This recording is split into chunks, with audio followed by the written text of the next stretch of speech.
You're listening to another episode of the Just Go Bike podcast, powered by RAGBRAI. This is the award-winning podcast where we are all about the culture of cycling, just for the fun of it. Your hosts are Murph from the Murphology podcast and AP from Parrot Talk.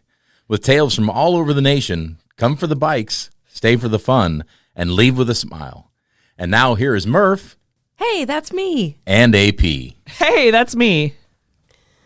AP, we are back with Mr. Matt Phippen. Hello. Hello, listeners. I had a blast learning the first half of the week, and I was feeling like my legs were feeling pretty strong. I decided mentally that I was going to do the Karis Loop, so I feel like, how about you, AP? My legs are aching. They're sore.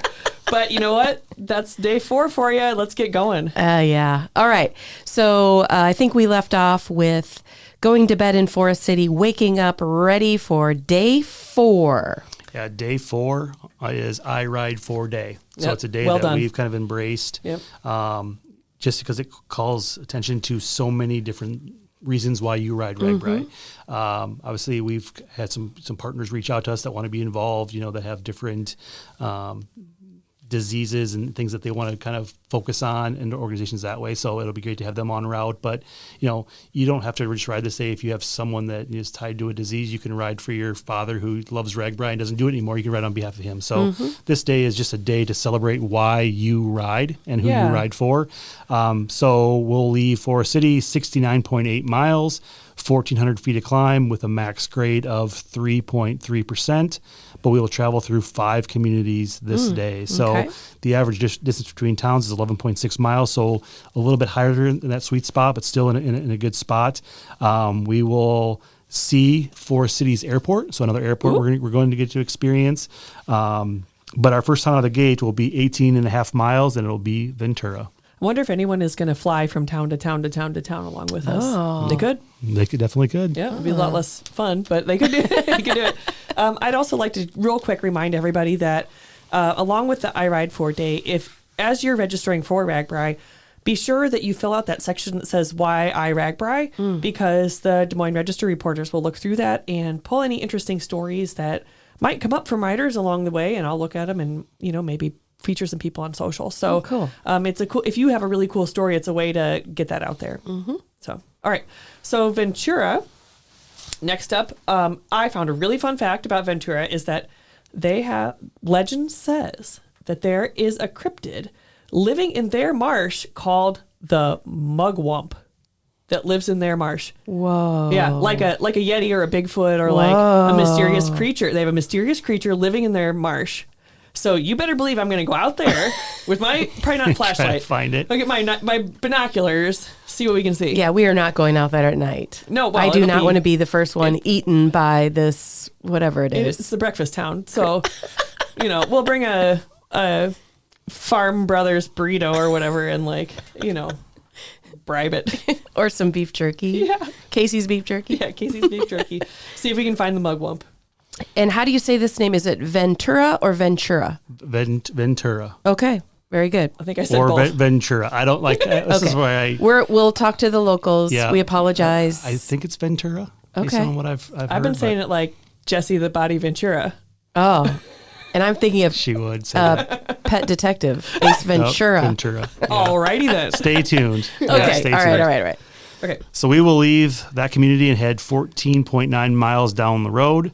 The last time this community hosted was in 1990. Whoa. So we were all a lot younger then, but kind of a fun story. Ann and I were driving the route trying to find someone to talk to, like we do. We couldn't find anybody, but there was a deputy parked, either running radar, but sitting on the side of the road. So I pull up with the RAGBRAI truck right next to him, and he rolls down his window, and he says, "So is RAGBRAI coming?" And I said, "Can you keep a secret?" And he's like, "Well, yes, I can." I go, "Yeah, it is, but we need to find someone. Do you know where the mayor lives?" He goes, "Yep, follow me."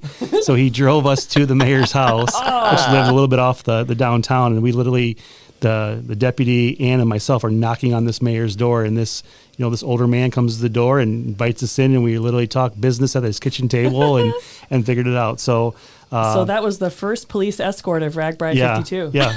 So Missouri. So like I said, 1990 was the last time. But yeah, 14.9 miles from Ventura. And it's pronounced Missouri.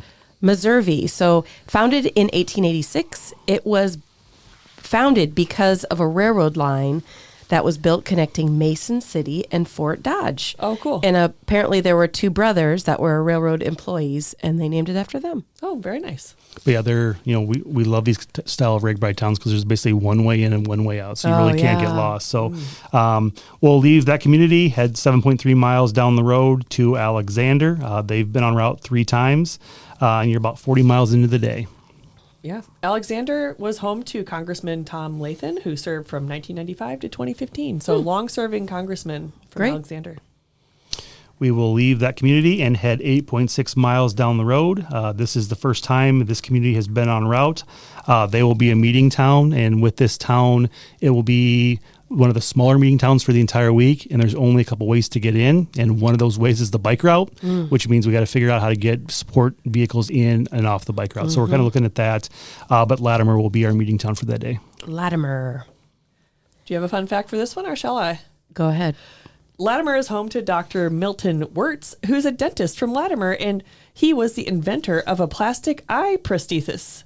It was to aid soldiers returning injured from World War II. Interesting. Okay. Very cool. So if you shoot your eye out, head straight to Latimer. There you go. Get your glass eye. So The shortest distance of the entire week, 1.8 miles. Whoa. You'll blink. You'll blink and you'll be there. We'll head With one into eye. Coulter. Yeah, with one eye in your prosthesis.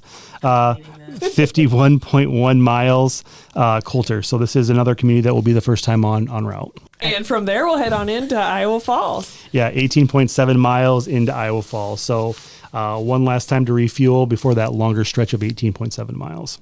So looking at that day, average distance of 11.7 miles, 1,400 feet of climb with a max grade of 3.3. So overall, a pretty solid day for you. My favorite fun fact about Iowa Falls, besides being the home to Jeff Birchfield, Yes. is that it used to be named Rocksylvania. Rocksylvania. Yeah, rock on. Yeah, so. I think Iowa Falls is really beautiful. We've been, of course, talking to them as an overnight town, but they've got the Iowa River that goes right through town. So it's just beautiful. Well, it is called the Scenic City for a reason. Aha. Yeah. Okay. So So we go to bed in Iowa Falls. We wake up. We find Jeff Birchfield still cheerleading us all on.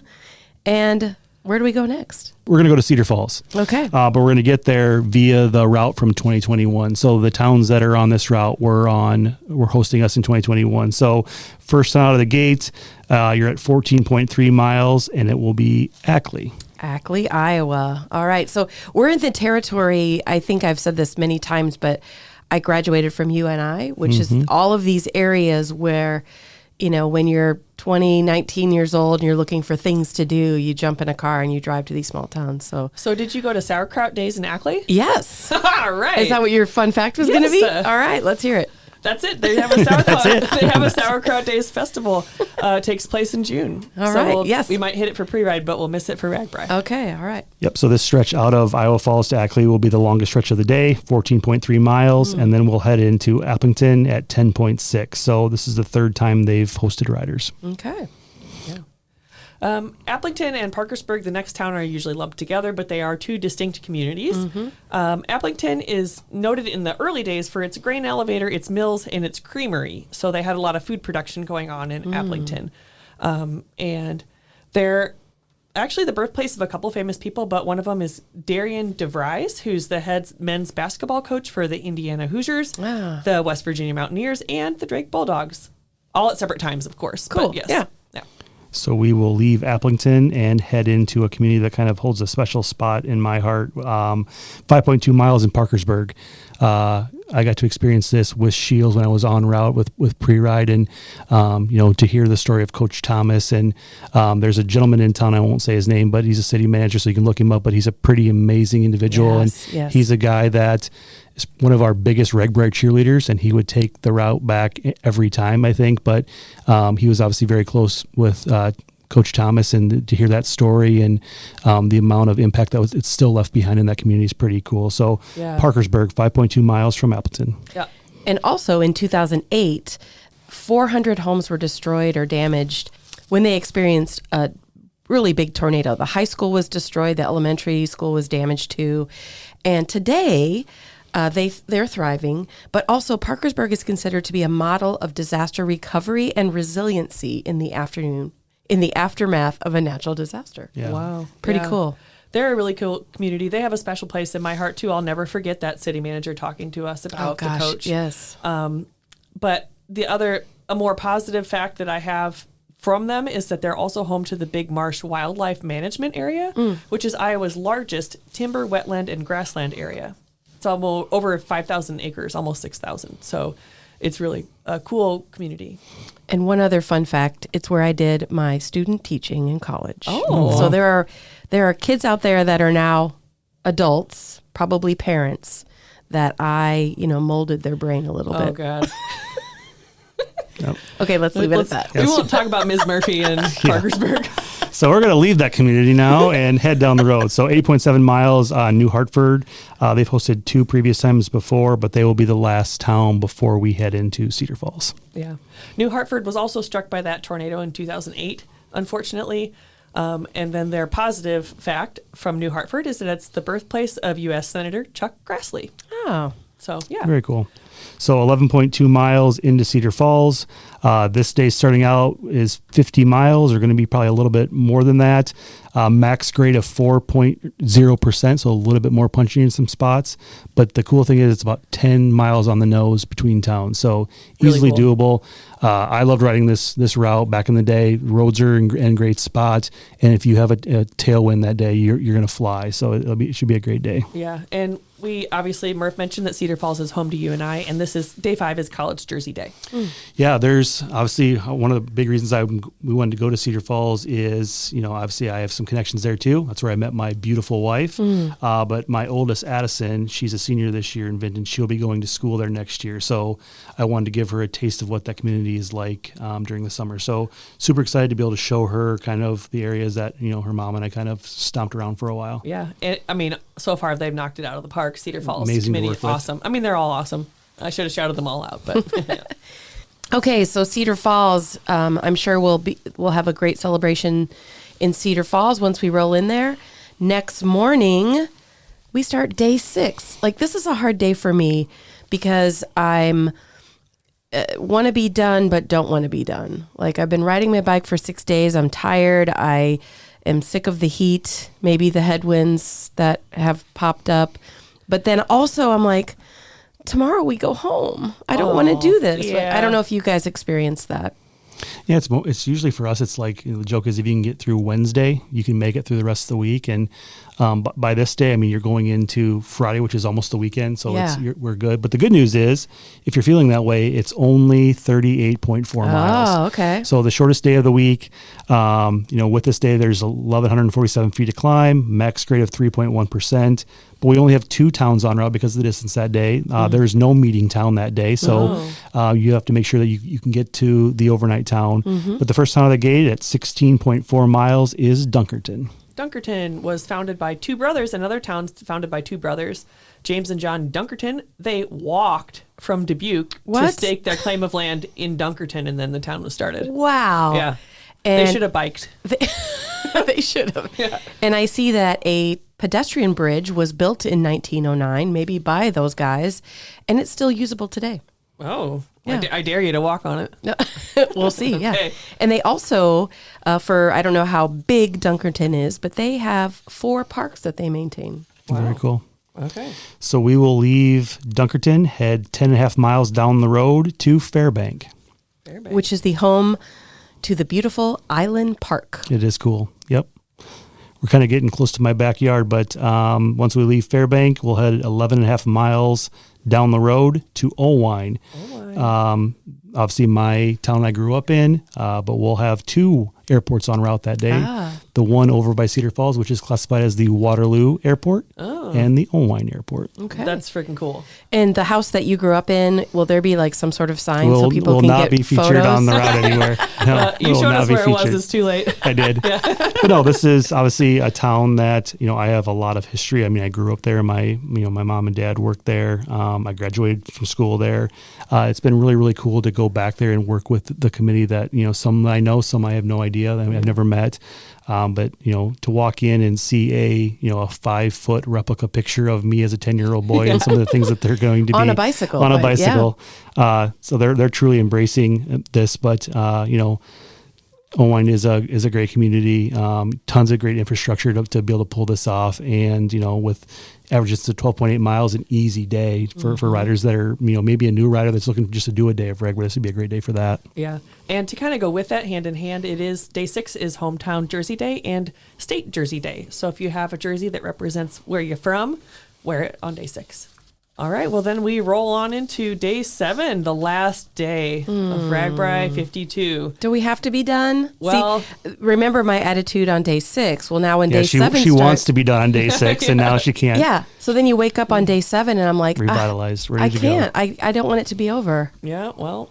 But here we go. So this over. is the day that we ride our bikes right to the mighty Mississippi River. Mm-hmm. And I remember from our route scouting trip, the one and only that Murph and I took, it's beautiful. Oh my gosh, gorgeous day. Yes. Yeah, this is a day that if you are a climber and you want hills, we're going to give you some hills. Oh, okay. The first, half of the stretch is pretty flat for the most part, but then all the elevation kind of comes at the end. So 2,300 feet of climb. It's the hilliest day of the entire week. Max grade is 7.2%, so almost double compared to what we've seen early on, but it is a 61.6 mile day. But the good news is you have 6 communities that will be en route this year. So the average distance between towns is 8.8 miles. But this is also a day where people are on a mission. So if you have that charter picking you up at 2:30, which I know there's one gentleman trying to figure out how to make this work, you're going to have to be very strategic crossing the state. So know that basically after our meeting town, you're going to be in some hills. So it's definitely going to slow you down. So make up your ground the first 4 communities out of the gate. So leaving Owine, 7.3 miles, we're going to head to Stanley. And Stanley is the home to a 20-foot roadside attraction called Stanley the Tin Man. What? I know. I can't wait to... I saw photos of it, but I can't wait to see it in real life. You're going to have to budget us a little extra time in Stanley. Well, you can do that. Well, and with this many communities, and these are all great communities, if you do have to catch your charter, I would, start your day early and make sure you can stop in all these communities because it's going to be a cool day. It will be. So we will leave Stanley, head 6.1 miles down the road, and end up in Aurora. Aurora was founded in 1886 and incorporated in 1899. It was laid out on land by someone named Bishop Warren and his wife, but it was named after Warren's birthplace of East Aurora, New York. Aha. So I guess this is West Aurora. Okay. Yeah. They just dropped the West. Yeah.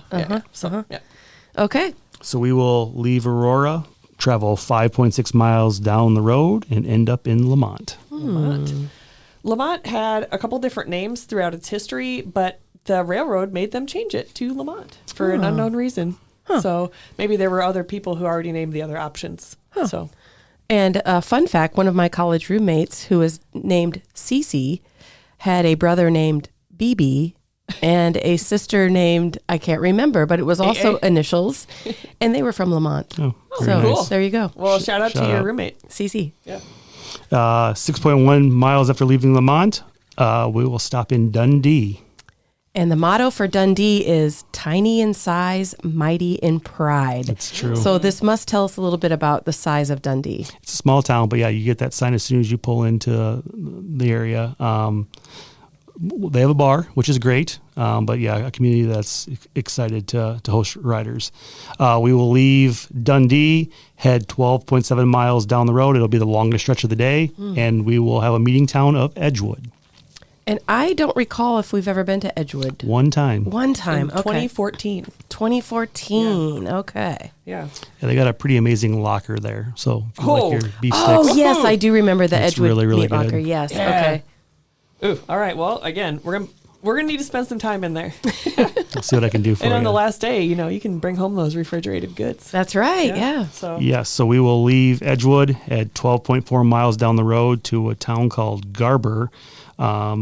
Garber's our smallest community that will be en route this day. You're right at 50 miles, and you're truly getting into some elevation now. And don't confuse it with Gardner or Garner. This is Garber. Garber, and Yeah. it is located on the Turkey River. Oh, exciting. Yep. So we will end there and make one more little stretch of 11.4 miles so you can dip your tires in Guttenberg. In beautiful Guttenberg. And of course, the theme day for this last day is RAGBRAI Jersey Day. So wear your RAGBRAI jersey as you head on down to dip your tires in the Mississippi River. Yes. If you look at the miles for that day, 8.8 miles between towns, so you're going to have tons of support there. Mm-hmm. But the first 30 miles is 910 feet of climb. The last 30 miles is 1,400 feet to climb. So you definitely have a lot of elevation towards the end. Mm-hmm. But the good news is the last 2 miles of your trip is all downhill. And it's a downhill that I need you to be very careful because it can be very fast and twisty and turny. But the view when you pop out, you can definitely see the river kind of just smacks you in the face, and then you made it. And AP and I, actually, I think we posted a photo of us at the dip site, which was, I think it was maybe negative 12 degrees the day we were there and full of snow. But tell us about the dip site. Yeah, dip site is pretty awesome. Big cement dip site. We'll have obviously vendors parked there, and you'll be able to dip and get out. But the way it kind of flows, you'll be able to get in, hit the loop, and be able to come out, and then hit your vendors and get out of there. So obviously, with these small towns, the question is, how are we going to get out of these towns? And how it's always a mess. How do we not make it a mess? And just know that these towns have been working very, very hard behind the scenes to figure out routes in and routes out. They're staging people, and I think Lansing's probably the closest thing to this. And, if you rode Lansing a couple of years ago, how amazing those guys did with that plan. Mm-hmm. So very, very similar. Lansing also had a construction project where this year there's no construction projects for Guttenberg that we're aware of up right now. But they will basically stage you. So when you come in, you're pointed in the direction that we want you to leave. And you may have to go a little bit out of your way to leave the town, but it's better than just standing in standstill traffic, not moving anywhere. So good plan. So we're obviously wrapping up and finalizing where all the long-term parking stuff is going to go. They've already kind of posted their things. They have lots secured. They've been killing it. The committee's fun to work with. But to have their, that open up as early as it did was awesome for them. So they're already starting to see the benefit of that. And it's actually, correct me if I'm wrong, AP, but if you go to Guttenberg or to ragbrai.com, the parking plan is now public. That's right. Yeah, you can go. They actually have a couple different options for you depending on if you're riding with a charter or riding solo or, well, you'll have to go and see, but there's a couple different long-term parking options there. Excellent. So, Matt, you look at this week, and like we mentioned at the beginning or on the previous episode, that it's a little bit less miles than in the past couple of years. 406. And not quite as much elevation. Yeah, you're a little over 10,000 feet. And if you remember, last year we were over 18,000 feet. So you have 8,000 feet difference in climb, which means it's going to feel like you're going downhill a lot, but you're really not. Yeah, there's still hills. But the good news is when you look at the route files that come out, there's days where you're going downhill more than you're going uphill. Oh, wow. So it's good. So be able to enjoy that. But, having 38 communities en route and having, the average distance being about 10 miles, it's kind of the sweet spot for any rider trying to get across the state and be able to pull it off. But the goal is, spend as much time as you can in these towns because they're doing a lot of work behind the scenes. But on this last day, just know that if you have a charter to catch, you have to get back because I know how important dipping your tires can be. And if you're waiting in line for too long and then you miss your charter, that's not an experience we want you to have. So have a good plan. Make sure you execute the plans and stick to it. But just know you're going to have a lot of really cool communities en route helping you this year. Yeah, for sure. Well, what challenges do you anticipate or have you been thinking about? The first one that comes to mind as we go through all these communities is just how small they are, and they might not have the bandwidth that some of the bigger communities have. But what challenges are in your mind? Sure. So to kind of talk about that, obviously we would not put a town on route if we felt that RAGBRAI would cripple it. Now over the last, this is my fourth year, creating routes, we've seen towns of all sizes, and we know that if a town of, 50 people can pull it off, we can help them give support. But the goal that we have is, bringing them into a room. So, meeting with them, face to face, and then knowing that, we're going to travel another 2 times to meet with them directly helps out. But partnering them with a mentor community from the year before, or 2 years ago, whatever that looks like, to just give them encouragement, because I think sometimes they just need to know that they can pull it off, and they feel that they're not ready and they don't have the ability to do it, but they have the support of Iowa and the support of our team to pull it off. So it's just kind of overcoming those early jitters, and once they start, things start falling into place, the process gets easier. Every year we see towns hit a wall, and some hit it earlier, some hit it later in their stride, but they're all going to hit a wall somewhere. Our job is to re-motivate and help them out. But there's the things that we just don't know is what Mother Nature is going to do from now till then. Sure. So we continue to work with our partners. We continue to lock in the route and make sure that we're good to go. As AP said earlier, we'll ride it in June, and that's kind of the last time we would make any changes to the route. Mm-hmm. And most of those changes they don't happen because there's not a whole lot to change by then, because we're constantly fine tuning it. But Mother Nature, and then having issues in communities where a water line breaks or something just crazy that you foresee now, we make a change. But we would share those route files with you guys after that pre-ride, mm-hmm. and we also send the files to our county and to our DOT partners to show them things that we see from a cyclist level while we're on pre-ride. So there's a lot of things that still have to happen from now till then, but the goal is, I feel we're in a really, really good spot. Super excited to dive more into our going north with our those partner agencies and figuring that out. But yeah, excited and nervous. Obviously, when you share a route, you're nervous a little bit until people start seeing it and start asking questions. So looking forward to it. And then the other cool thing, when you and Ann are actually on the road, you're going into these communities. So it's not just a phone call. You're actually walking, driving, you're seeing the community. So little things that people may be like getting a little bit worked up about, like if there's only one road in and one road out, how are you going to do that with all the bikes and the cars? But the nice thing is, here we are in April, and that's something that's already top of mind for you. Yeah, I think one thing that COVID has taught us is we can do meetings virtually if we need to, but mm-hmm. the fact of the matter is we don't want to do meetings virtually. We want to be there. I've said it multiple times.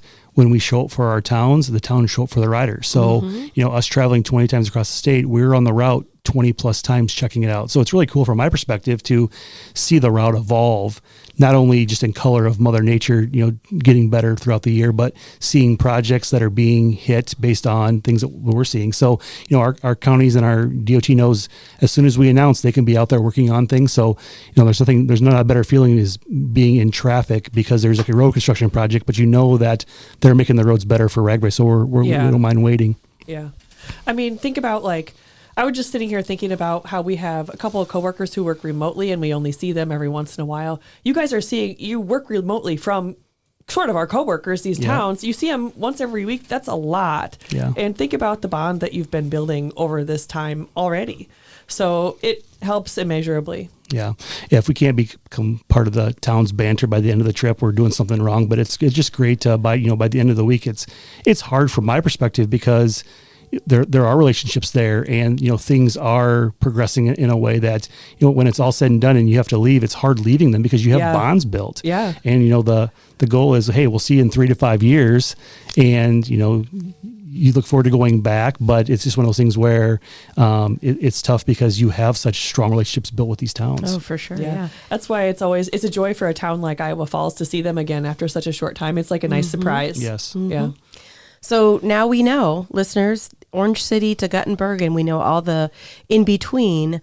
But for you, Matt, what do you do now this time of year? Because you've already nailed down the route. I know there's got to be a gazillion more things that happen between now and July.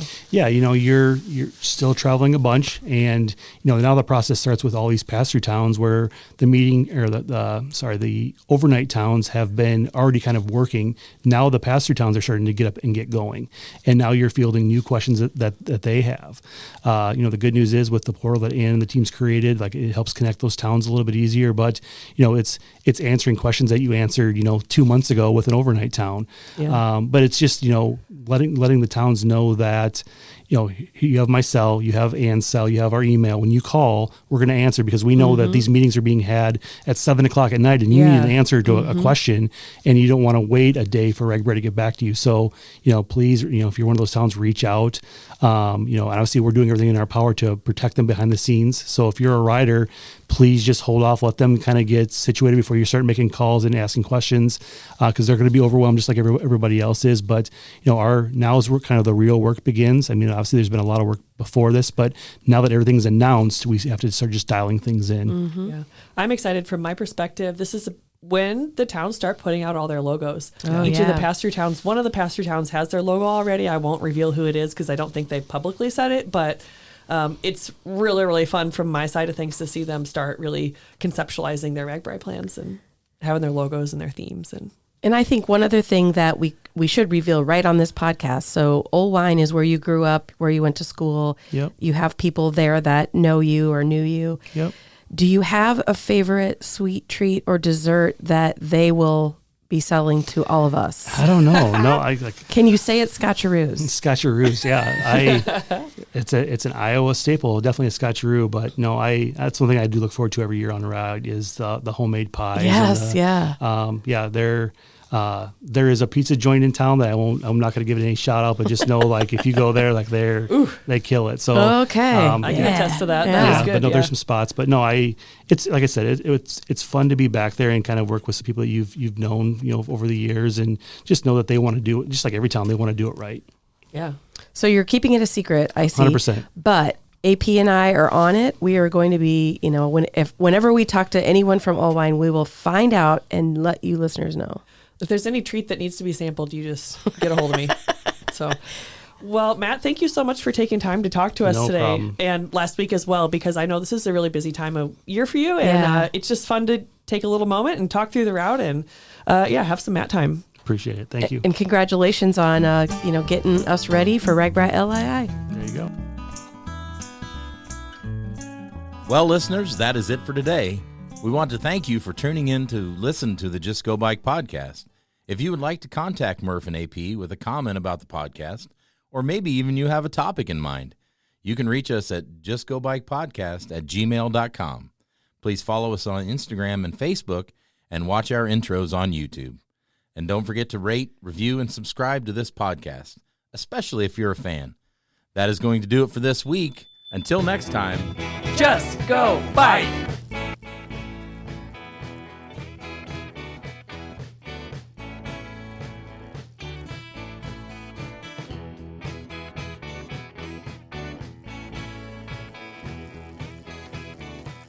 theme song by Ryan Steer, logo by Suzanne Milosevic, produced by Kathy Murphy, social media by Andrea Parrott, intro by Pumpkin.